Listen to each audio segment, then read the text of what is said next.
टूटने नहीं दिया और इसके लिए मैं आपका एहसानमंद हूँ।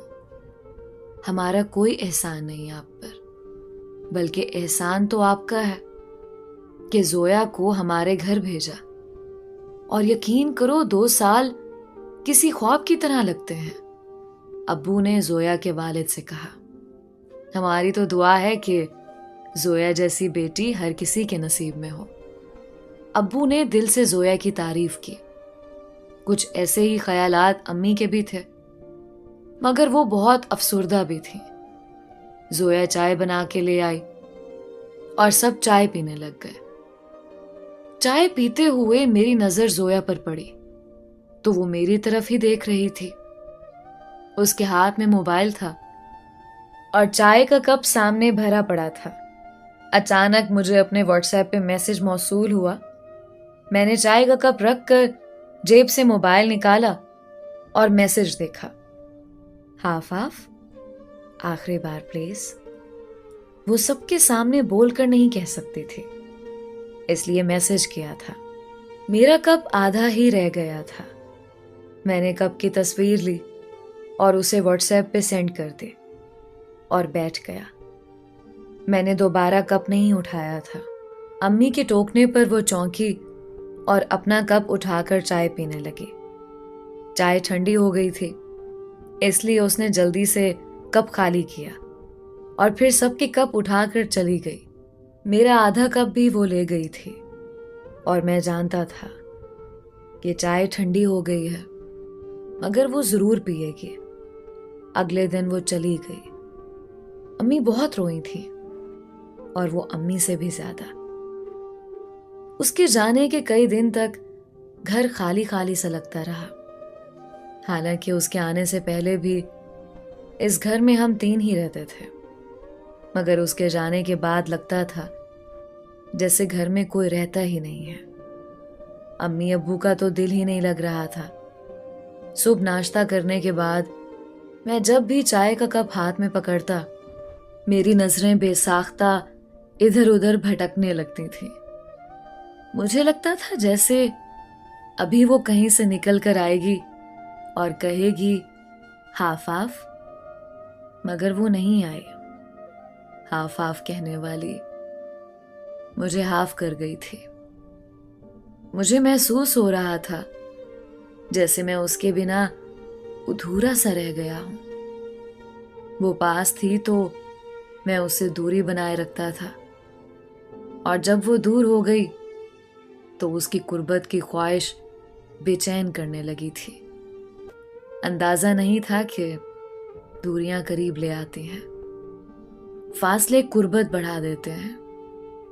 उसे गए 2 माह हो गए थे। उन 2 माह में उससे चंद बार ही बात हुई थी। 3 माह बाद एक शाम वो अचानक हमारे घर आ गई। उसके साथ उसकी कजिन थी। वो खरीदारी के सिलसिले में अपने भाई के साथ ताया के घर आई थी, तो हमसे मिलने हमारे घर भी आ गई। मैं शाम की चाय पीने लगा था। चाय का कप मेरे सामने पड़ा था।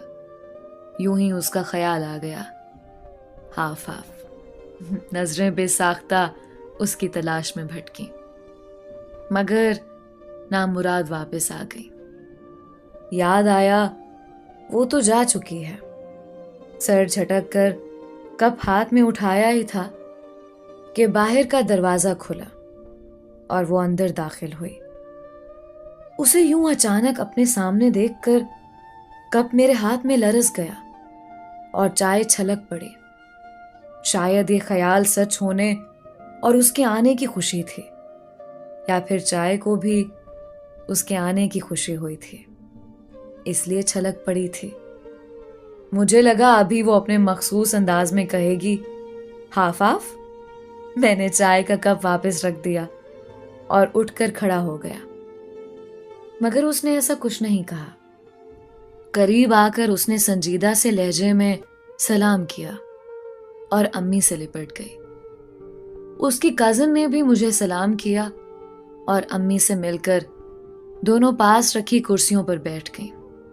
मैंने उसकी तरफ देखा और फिर चाय की तरफ। हाफ हाफ, मैंने मुस्कुराते हुए कहा, मैं अब चाय नहीं पीती। उसके जवाब से मुझे शौक सा लगा था। बात थी भी अजीब कि चाय जिसका दूसरा इश्क था, वो कह रही थी मैं चाय नहीं पीती। उसकी कजिन साथ थी, इसलिए मैंने मजीद कोई बात नहीं की और खामोश हो गया। मगर मैंने फिर चाय को हाथ नहीं लगाया था। आधी आधी तकसीम होने के मुंतजिर चाय पड़ी पड़ी ठंडी हो गई थी। वो कुछ देर बैठकर चली गई। उससे कुछ दिन बाद मैंने फोन पे उसे पूछा था कि चाय तो तुम्हारा दूसरा इश्क था, फिर वो तुमने कैसे छोड़ दी?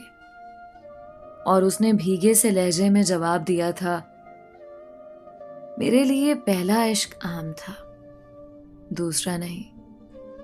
अगर वो मयस्सर नहीं तो दूसरे की क्या अहमियत। पहला इश्क?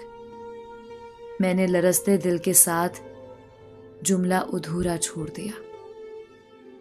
तुम, उसकी आवाज भरा गई। फोन कब का बंद हो गया था, मगर मैं अभी भी कान से लगाए हुए खड़ा था। तुम, उसके अल्फाज अभी तक समात में गूंज रहे थे। मैं उसका पहला इश्क था और दूसरा चाय।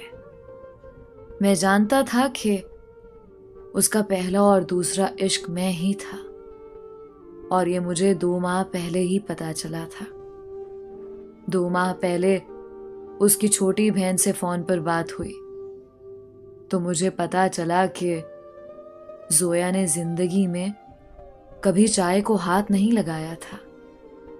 उसे चाय पसंद ही नहीं थी।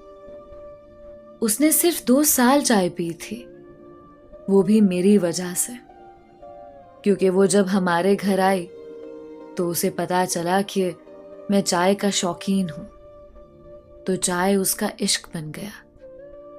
दूसरा इश्क।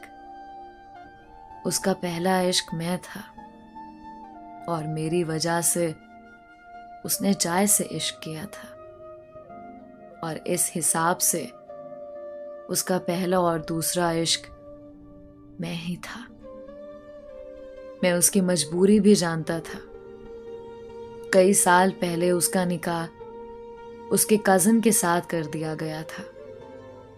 मैंने एक बार उससे पूछा था कि तुमको तो पता था कि तुम किसी और की हो, फिर क्यों मोहब्बत के जाल में उलझी तुम?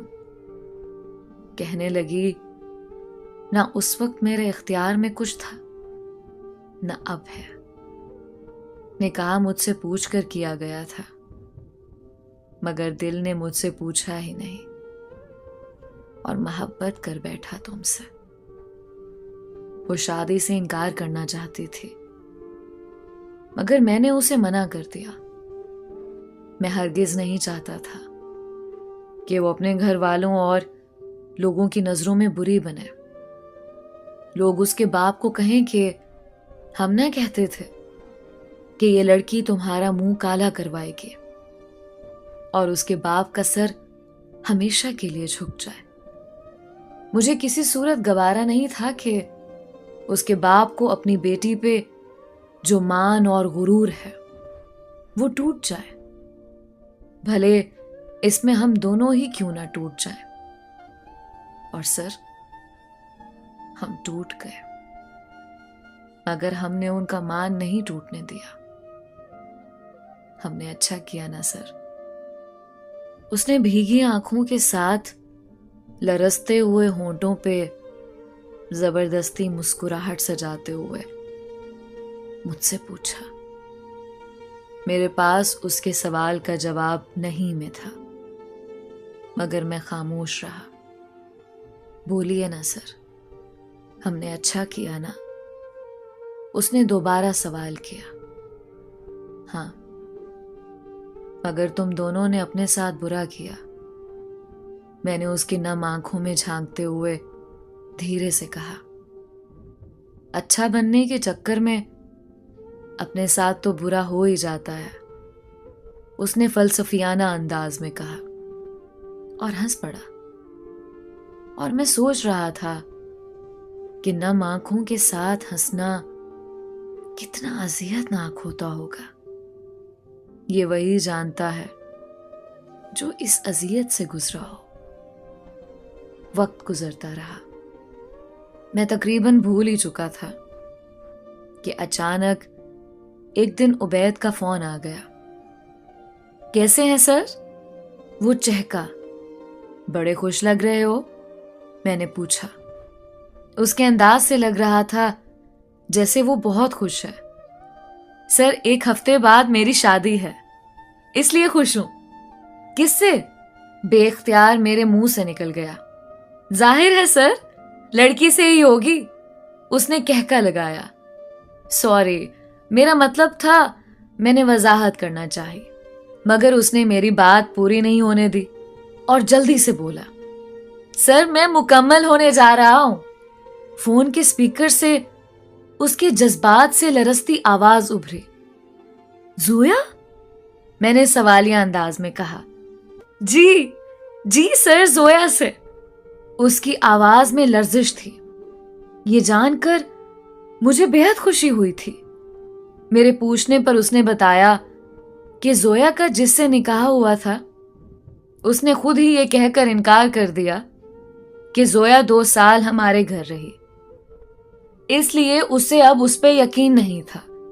उसको जोया के यहां आने पे भी एतराज था, मगर उस वक्त उसकी सुनी नहीं गई।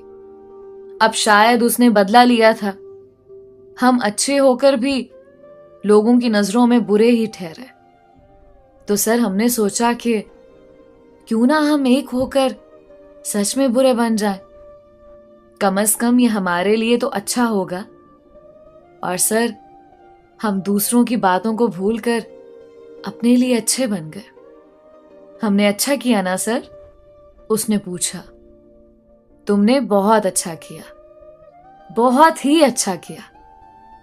क्योंकि हम कितने ही अच्छे क्यों ना बन जाएं, दूसरों की नजरों में कहीं ना कहीं बुरे ही रहते हैं। इसलिए अपनी आंखों से ख्वाब नोचने की बजाय लोगों की बातों को खुद से नोच कर फेंक देना चाहिए। उबैद दोबारा मुझे मिला तो वो एक होटल पे बैठा चाय पी रहा था। मैं उसके पास गया, हमेशा की तरह गर्मजोशी से मिला।